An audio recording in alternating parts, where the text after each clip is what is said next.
Welcome, everybody. This is Faith and Marriage Live, Faith and Marriage Today Live. I'm joined today with Dr. Mario Sacasa from the Archdiocese of New Orleans. We have David Dawson Jr., and also from Covenant Eyes, we have Ryan Foley. Gentlemen, thanks so much for being with us today. Dr. Mario and I are really excited to have this conversation with you guys. And so first, Ryan, introduce yourself to the group and your role and position with Covenant Eyes and what you do with your ministry.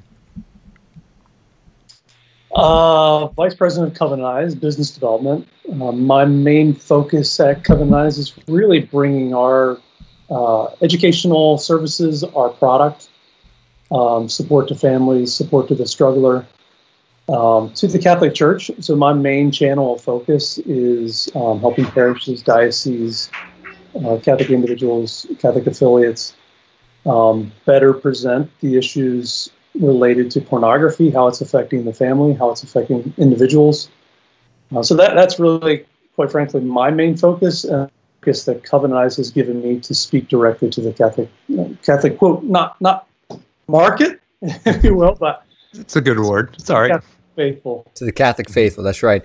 Dave Dawson, obviously we pulled you in on this conversation. We're going to be talking about obviously there's before the pandemic there was a struggle with pornography. That was a given, but I believe we had been mentioned off camera that there's been a 12% increase in traffic to pornographic websites. Is that correct? And so this is within this pandemic, there's been already this kind of digital pandemic that's been kind of destroying families, emasculating men, hurting women, and causing a real challenge in our ability to love and to relate with one another in the chains of pornography. And this is affecting men and women. This is affecting young and old. And so we've always been in this fight. We've been in this fight for a while, whether we've been doing presentations, talks, offering resources to parishes and all that. David, why is this so important that we're talking about it right now? Yeah, so right now, people are stuck at home. And, if there's not kind of a real focused intentionality or kind of a discipline of the day of what is it that I want to accomplish, which can be hard when you're by yourself. So there's kind of unfortunately, kind of a perfect storm of there's a lack of accountability. Nobody's really watching. Nobody's really thinking about what I'm doing when I'm by myself. There's stress. There's a desire for control that I don't already have. There's a sense of isolation, even if I'm with family, even if I'm married or whether I'm married or not, but like even if I am, a lot of times the walls that have been there in my marriage are in my face right now. There's no escaping those. So a lot of times just, a self image is down because I don't have that connection to my productivity and how I define myself a lot of times, and how I see myself as worth something a lot of times is defined by what I can do in the world, and all that's taken away right now. And so no accountability. I'm sitting at home. I'm not feeling great about myself. I'm feeling alone. And a lot of times, especially if I've had some sort of exposure to pornography in the past, my brain is telling me where I can find answers to a lot of those problems. Especially, it's true or not, my brain is kind of, a lot of times, especially, like I said, if pornography has been a part of my experience, my brain has been wired to think that this is a source of a lot of those answers. I struggled personally, man. I struggled with pornography when I was younger, much younger, early as a kid. Came across it for the first time when I was real young, to high school, to college. And man, I didn't need a church to tell me that it was wrong. I knew it was wrong. I knew it in my heart. I never felt good about it. I always felt ashamed about it. It was my little dirty secret. And I felt like, and this was before the internet, I felt like I was an alcoholic before Prohibition or during Prohibition. And nowadays you've got access, it's out, crazy all over the place. So I guess what I'm trying to say in saying all that is that we all know it's bad. And the question is that how can you find, when someone is struggling in it, how do you get out of it? Mario, what are your thoughts? I mean, you're in counseling. Well, you've met with people many times with this. Yeah, so certainly, there's a lot of great resources and strategies that we can talk about. But I do actually have a question for Ryan specifically, since we have him here with Covenant Eyes. Jason, you said earlier that 12% increase. I saw that Fight the New Drug, who I support, sent out an email last week saying that Pornhub is seeing 12% increase. With Disney Circle, that's one of the hardware devices that we use to track our web web usage in our house. Send me an email saying that even across the board, internet usage is up from Disney Circle users. So on average, an hour for kids, an hour and a half for teens, and almost 2 hours for adults. It's up since COVID-19. And so, Ryan, with Covenant Eyes, are you guys keeping track of data in terms of users? So some of the stuff that we're asking right now in terms of who's most vulnerable during this season, is it people who are there, users that you have with Covenant Eyes that are by themselves? Or do you track like families? And are you seeing dings? I hate to say it that way, or like the blocks kind of coming in across the board at an elevated rate? Or are you finding more populations being more vulnerable than others? Well, I mean, I guess the power of accountability leads us to have a whole different audience, right? Like our subscriber base is accountable. So even though you do have occasions where even accountable people fall, right? I don't know that I know of data that we're tracking that's showing some massive rise. And I think there's, that speaks to the power of accountability. Like even then, what I do online will be presented to my accountability partner.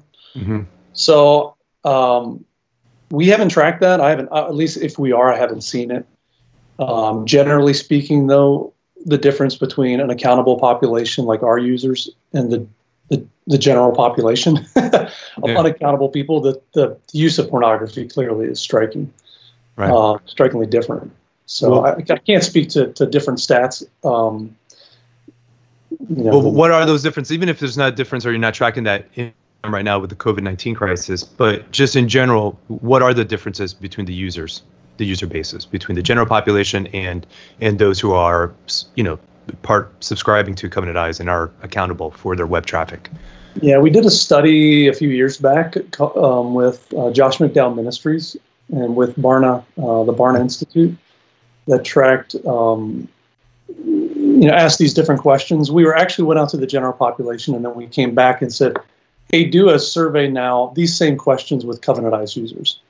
And it was really striking that, and I don't have them right at hand, and I know when you were going to ask this question, I would have answered it, but I mean, it is the difference between 90% and 10%, like people that would access pornography. Mm-hmm. When you're accountable, that's going to drop by a good 90% of people that are going to do that. We covered even things like how many users sent us sex, were sexting with others. Mm-hmm. Dramatic, 75% plus decrease with a Covenant Eyes user. So just accountable homes where faith formation is taken seriously and you have accountability. Yeah. What we really show is that you are highly likely to pass on your values to the next generation. Yeah. And I'm finding that I've found that in my own family with my son, who's now here back from college, who's always been accountable, or used Covenant Eyes. You can see the difference he even saw the difference between himself as a college student his freshman year and his peers. That's good. Immediately recognized outside of a small Catholic bubble, as an adolescent when he went to college. Wow, I'm very thankful I had parents that held me accountable, because I couldn't go to places to cope that were as unhealthy as pornography in moments like we're experiencing now. Yeah, I think that's excellent, because we use Disney Circle, and I let the boys know when I see things, even if it's not things that are necessarily inappropriate. I just let them know that I want them to know that I know what they're doing, right? I want them to know. I want it to be known. So the anonymity factor, when we talk about the AAA engine, the anonymity factor, I want that to be squelched, that they know that when they're online, it's not just them in the computer, but that there are people who are seeing it. So that's what you're talking about with accountability. But David, you were talking earlier about right now we're in a time where people who don't have are turning in unhealthy coping mechanisms. It's Jason, what you're asking me as well, but I'd love to hear what David has to say. Sorry to deflect it, but David's been working so beautifully with the pornography initiative. Is there, we can speculate about a difference between individuals who are by themselves, and those are the people that I'm really praying the most for right now. I got my family, I got my kids, we're having a great time. Not always the best time, I guess we're kind of, whatever, we're 4 weeks into this, and maybe we're but that's okay. But individuals who are like by themselves and like live with just a couple of roommates I mean, those are the people that I find I'm praying the most for, that I think are the most vulnerable, not just with pornography, but depression, anxiety, whatever else. Just the social isolation must be the most glaring or taxing on them. But I don't know, Dave, what do you think in terms of somebody who's by themselves? How can they shake themselves out of this if they find that they're struggling with porn, during this time? Yeah, I'm actually an accountability partner through Covenant Eyes with somebody in that very situation. And really, we're working hard to kind of come up with a plan for, all right, what are you doing to fill your time, number one. And you can't always be productive. You can't always be trying to do meaningful things, so to speak. Because usually, your most vulnerable times, obviously, is when you're tired, when you're feeling purposeless, when you feel like nobody's watching, and that's usually at night, or, when you're dragging in the afternoon or whatever. And so those are the times where you're not going to be doing projects, you're not going to be exercising, you're not going to be on meetings and working and stuff like that. So I think a lot of it comes down to, like we were saying, not only is nobody watching, but nobody's going to be watching for days and days and days. And we know that. Weeks. We're not going anywhere. Right. Yeah. We're not going anywhere. And so the questioning reality, like when you're by yourself, it's so easy to question, all right, what is life all about? What is this universe really all about? Does God exist? Does he not? And there's nobody really to kind of ground me. So I think really the most important thing is connection, being able to connect in any way possible. And that means, with family, obviously, who family is not going to necessarily, at least more than most, run out of patience with us trying to connect. I think even if I'm doing meaningful things, sitting by myself at home, not connecting on a regular basis.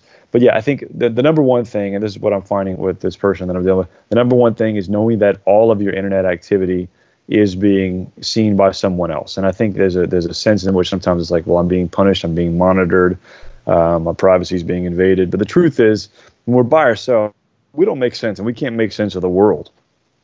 All kind of crazy thoughts and ideas come in our head when we're trying. The rationalizations, if we were to write them down or say them out loud, it sounds ridiculous. But when we're just by ourselves, it makes perfect sense. And so I think to be able to say, look, whatever I'm seeing on my screen, whatever I'm letting in, someone else is seeing that too. It's a small thing, but it grounds us big time. But I think, having small group conversations, last night, Jason and a couple other guys, we were playing Risk on an app together, but like we made sure we also had like a Zoom call going on. We could see each other's faces, and it's dumb, it's silly, of course, but like we had a blast, and it makes such a difference to know that like we're connecting with somebody else. So I think the connection and accountability is absolutely key. I think it's when we start. I didn't get that invitation, Mario. Did you? I didn't get invited to that party. Yeah. Hey, next time. Right now, next time. Look, let's do some spades. All right, we got 4 of us. All right, we play some hearts. Yes, indeed. Look, this is so we have Covenant Eyes at our house, and I remember when I first heard about Covenant Eyes, I was like, okay, I'm behind the 8 ball, and I realized that I needed to have this kind of protection around the house. For our family, just like I have locks on windows and doors, and I have a security system, and I have all these things in place to protect the safety of my children. I needed to have the protection of the moral safety of my children, and I'm responsible for that. I'm a father, and I can't just say, boys will be boys and whatever. I gotta take responsibility, and I gotta do something about it. And I remember having that conversation when we started doing Covenant Eyes and started putting these filters and the accountability on the different devices. And there was a question like, Daddy, do you not trust me? And I'm like, well, of course I trust you. Then why are you doing this? And I was like, well, I said, I was trying to, with my oldest, I was trying to come up with this idea of like to communicate to them why this was so important. I said, well, did you know that when the car was first invented, that they didn't have seatbelts? And it wasn't until later on when they started realizing how dangerous sometimes it can be on the road, they need to have these safety features in place to protect the driver of not only the person maybe causing the accident, but the person who had no, nothing to do with the accident, but got into the accident as well. And but at first, the car companies did not want to put the seatbelts in the car because the seatbelt was like, well, why do you have a seatbelt in the car? Is it not safe? Is this car not safe? I don't want to buy an unsafe car. So why do you have the seatbelt in the car? But we all realize, okay, this is important. We need to do this. And now every car has seatbelts. There's laws to ensure that everybody is wearing their seatbelts. And there's also added safety features like airbags. All of that to say the point that it's not like I'm not trying and I don't trust you. I'm trying to protect you. And this is a way to protect you and me and all of us. At the same time, it's not trying to like I'm not trying to like say that I don't trust you. What I'm trying to do is I'm trying to say that I do trust you, and this is building trust. By just like you go to school and you get a report card, and I see how you're doing on your report card, it tells me that you're doing well. And if you had an area where you needed to have some attention brought to it, then I need to come up to you and say, hey, baby, look, I'm looking at your report card, and what happened in math? And then we can talk about it. I get a report, and it'll tell me if something's going wrong, and then I can say, hey, babe, what's wrong? What's going on here? What's happening? So, Ryan, what do you think about that? Yeah, I agree with everything. I think this is kind of the unique position that Covenant Eyes has chosen. Even at our founding, Ron DeHaas, who started it, did not really appreciate filters in a sense. Like, he kind of felt like they were great. Filters he equated to more like fences, and fences are great for animals, but people try to get over them, around them, under. They're not like a teaching mechanism. So he valued more, even though we use clean browsing to turn on safe search, lock Google safe mode, and those kind of things, particularly for like pre-adolescents. He valued more the idea of a connection between two people. And he understood, I think, too, when he saw the internet coming out, Covenant Eyes was started in 2000, the potential for the possibility that we'd have an entitlement to privacy, secrecy, and anonymity. Yes.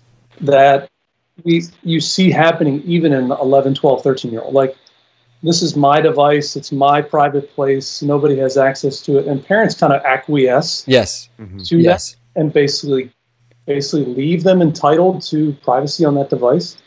And what Covenant Eyes does is basically say to them, like, this is why people say, well, they wait too long to get a tool like Covenant Eyes. And actually what they should do is, as soon as your kids are on the internet, never leave them with the sense like, this place is a place of secrecy and anonymity. Like, never let that entitlement build into their kind of personality. Because what will happen, and we've seen happening, is that people, if this area I can be secret and kind of hide my actions, we have this problem of kind of bifurcation. Like, who I am online and who I am in public. And those two people are not consistent with each other. And that's like a personality disorder that you actually don't want to lead anybody in that state. So Covenant Eyes is, whether you're struggling or not, it's something to put in place in your family, because and that's actually something I tell the parents too. This is not for your kids necessarily. This is like for you as a family. Like, you are an accountable household. Yes. So that way your kid can't say, you just don't trust me, and therefore all the other parents trust their kids. I'm showing to my children too that being online alone can be a place of temptation and danger. And to keep my role as a parent is to keep my relationship with your mother safe. Yes. And I do that by protecting myself and being accountable. I think the way you spoke about a mentality shift was really beautiful, in the notion that so much of what we've presented the internet to be has been privacy, it's me, I can access, I can go wherever I want, I have freedom, it doesn't cost anything. The internet has been promoted from its beginning as this private enterprise where whatever I desire kind of reigns. And so to just change the shift on that narrative, to teach our kids and even ourselves that, like, it isn't that. If it is going to be a social engagement or a social arena, a social space, then it's just as public as anything else. Now, I think we're seeing that more and more with social media, and tweets coming out and all this other stuff. People recognizing that it's not. Well, I don't know if people always recognize that it's not private. People still say whatever the heck they want. But there's a shift in what you're promoting here that I think is really good. Now, let me ask Ryan also another question as I've been thinking about this. Is that I've read studies that said that just the increasing the data, increasing the amount of time that one is online, increases the risk of exposure to inappropriate material. And so as we're seeing a rapid increase of everybody being online, I mean, we're doing Facebook Lives even us, we're doing more Facebook Lives more regularly than what we did prior to the quarantine time. So we know that our users, our listeners are all engaged, are all more online now. As we're seeing this, like, what advice would you give to people? I know you're saying Covenant is great in terms of accountability, but I find even for myself, honestly, just the risk of exposure in terms of ads, inappropriate ads that I have no business looking at, or articles that talk about TV shows or new things that are coming out, or this issue or whatever it is. Like, just there's a higher possibility of coming across something that's going to trigger an inappropriate thought. What do you think about that? Well, clearly that's true, right? Like, the more you're driving a car, the more accidents you're like, you're more likely to have an accident. So that's true for being online, I think. But whether it's 2 hours or 10 hours, if there's healthy behaviors and there's adequate protections, like I would not have my children online. I have a college-age son, but also 13 and 14-year-old, little kids. And Google Safe Search is locked because where they're more likely today is to be curious about something, search it out, not be looking for porn, but porn is presented in the search options. Mm-hmm. So just locking Google Safe Search, which we do if you use Covenant Eyes, but any parent can do it. Google.com/preferences, lock Safe Search, mm-hmm. or turning on YouTube safety mode. Very simple thing. So, I think it's doing some of the basics that every family should do within their household, so that whether it is, an hour, 3 hours, 4 hours, there's always that level of protection to, potential exposure.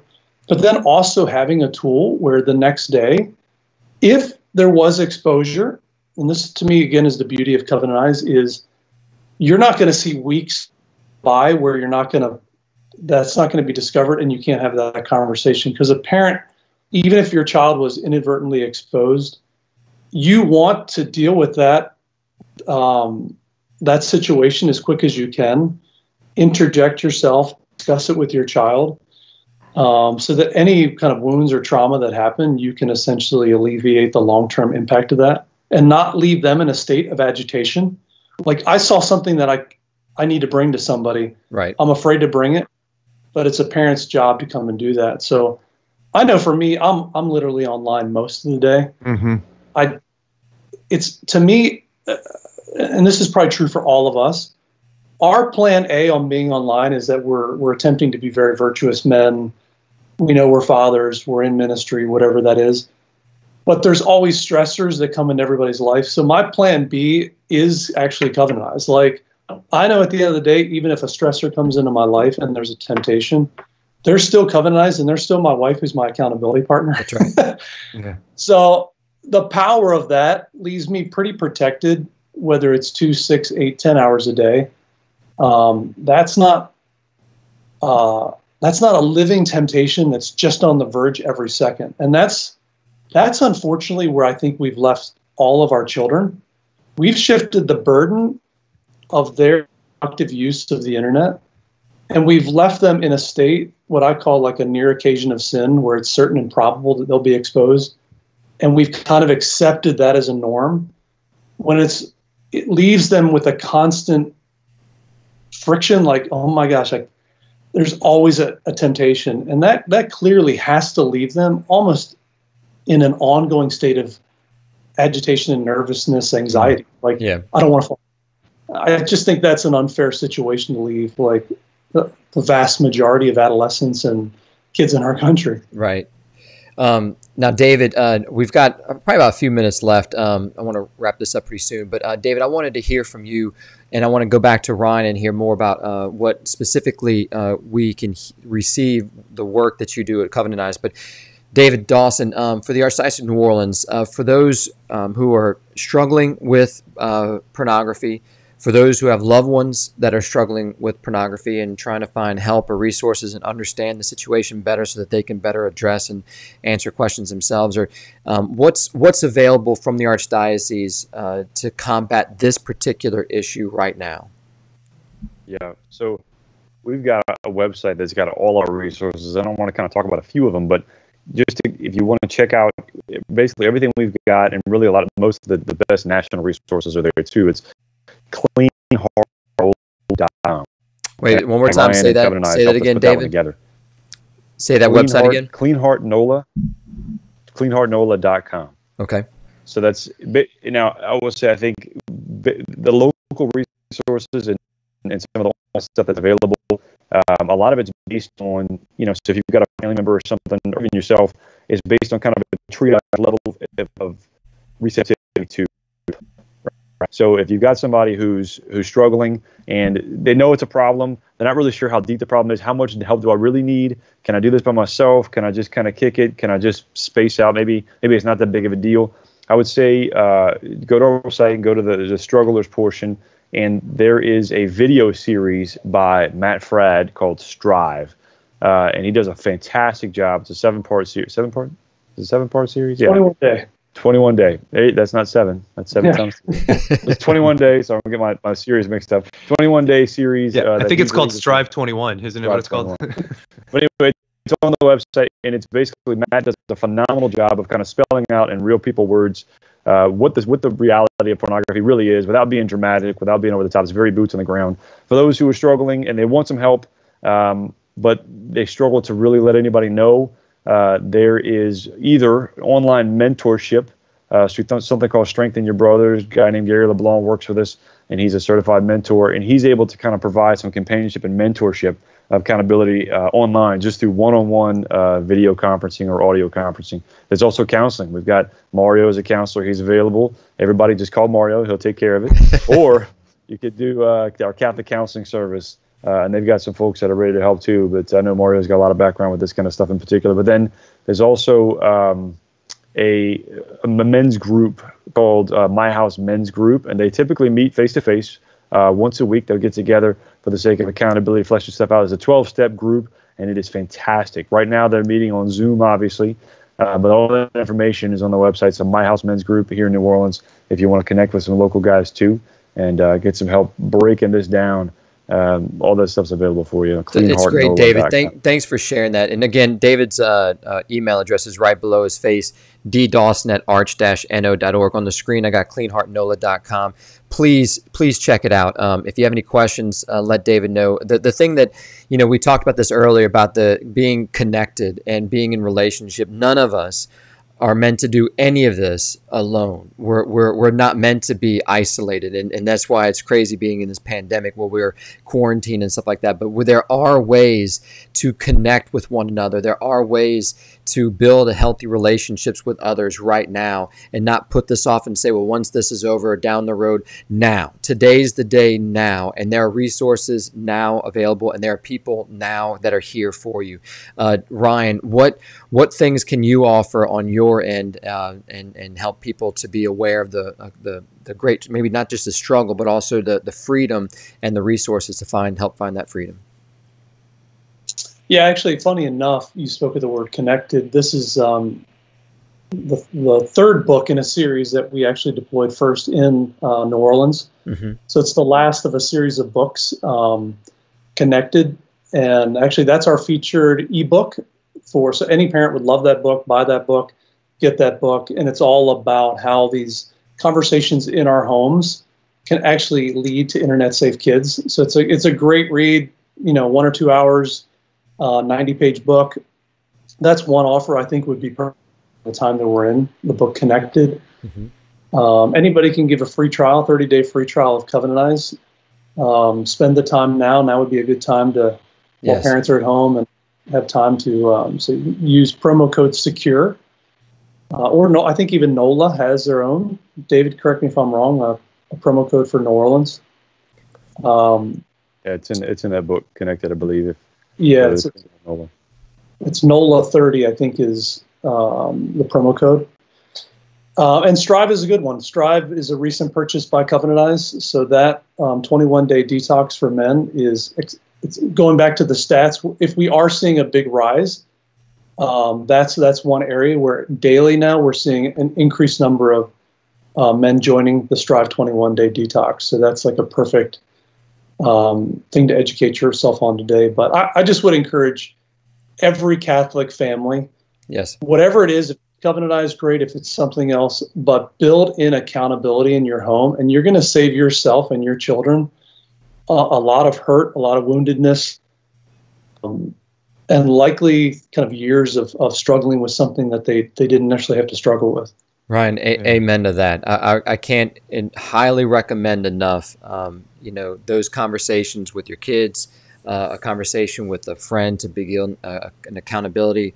For those who are struggling with it and can go to confession to confess it. I mean, Our Lady of the Rosary, prayer is essential.